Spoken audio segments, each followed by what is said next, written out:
Guys আমি এখন প্রথম খাওয়াবো আর আমি ডালবো কার জন্য বানাবো পপকর্ন? জন্য বানাবো রাইস। আচ্ছা নাও, এই যে এখানে কি করতেছ? পপকর্ন ঢেলে দিছ, তারপরে লবণ দিতে হবে, তারপরে কি করবা? নাড়াচাড়া করবা? আচ্ছা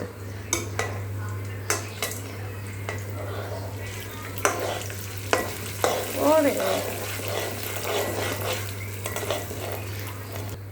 ঠান্ডা আর এটারে তো লাতে দিব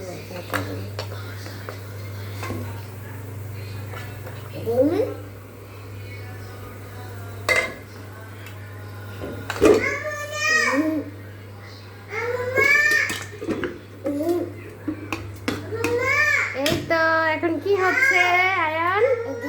বোম ফুটতেছে।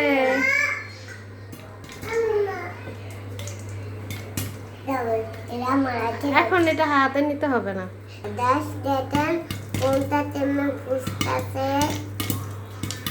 এই পপকর্ন কে বানাইতেছে? আমি। কার জন্য? মারার জন্য।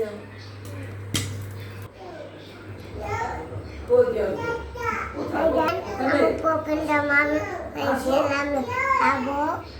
কে কে খাবে? আমি, আমার মা আর কাকিয়া সবাই। আচ্ছা চলো।